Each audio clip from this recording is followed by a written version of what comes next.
Sebelum tidur, biasanya jadi waktu yang pas banget buat nyantai sambil nonton video 1%. Dan bukan cuma nonton video, biasanya waktu sebelum tidur juga dipakai buat scrolling sosmed. Entah itu buat lihat meme, lihat update kehidupan orang, atau update berita terkini. Emang sih asik banget gitu kan, kita dapat informasi-informasi baru. Tapi pernah nggak sih lo ngerasa capek gitu setelah dapat kebanyakan informasi? Rasanya kayak dalam sehari tuh banyak banget gitu. Hal-hal yang perlu lo cerna. Mulai dari berita terbaru, yang biasanya juga negatif gitu ya. Sampai informasi soal kehidupan teman-teman lo yang kelihatannya juga lebih bahagia daripada lo. Well, kayak yang 1% sering bahas, masalah banyak orang di zaman modern tuh biasanya memang lebih ke kebanyakan gitu. Lebih ke abundance, bukan ke kekurangan. Selain kebanyakan informasi, perkembangan teknologi juga bikin kita jadi kebanyakan hal-hal lain.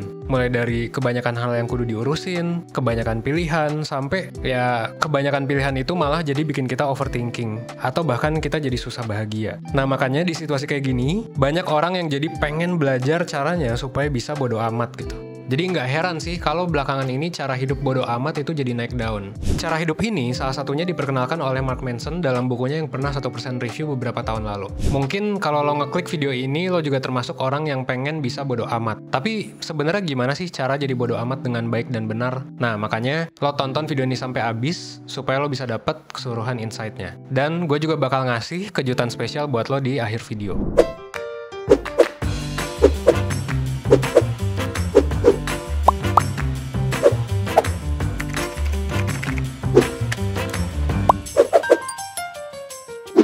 Sebelum ngebahas lebih lanjut soal gaya hidup bodo amat, gue mau ngasih disclaimer dulu kalau cara hidup bodo amat itu adalah salah satu dari banyak cara hidup di dunia. Nah, cara hidup ini tuh cocok-cocokan, dan yang cocok buat orang lain belum tentu cocok buat lo. So, silakan simak penjelasannya sampai habis, nanti coba lo komen di bawah, apakah cara hidup kayak gini tuh cocok atau enggak sih buat lo.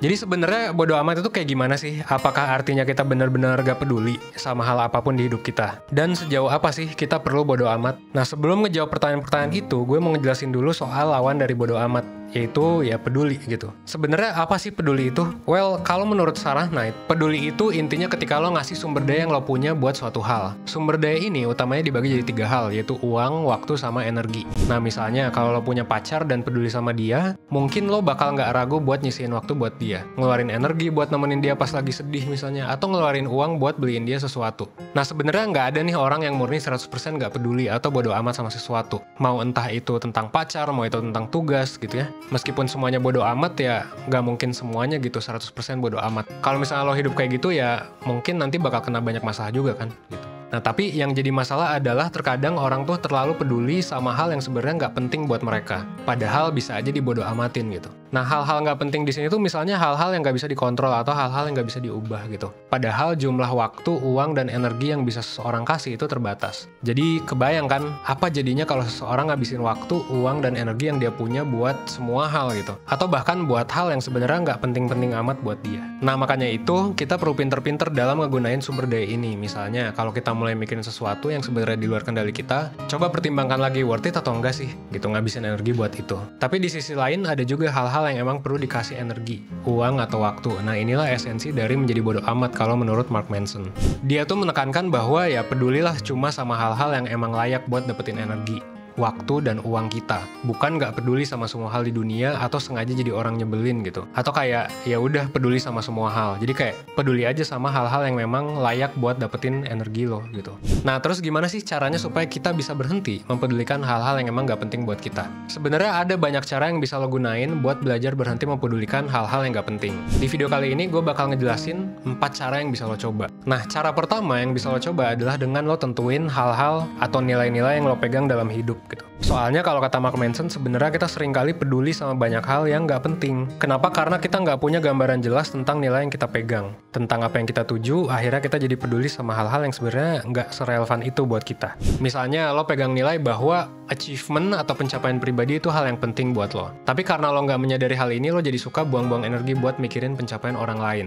Nah padahal kalau dipikir-pikir, pencapaian orang tuh nggak ngaruh sama pencapaian pribadi gitu kan. Jadi ya udah, daripada kita ngabisin energi, mendingan kita ya habisin energi kita buat ngembangin diri gitu, dibandingkan kita overthinking bandingin diri sama orang lain.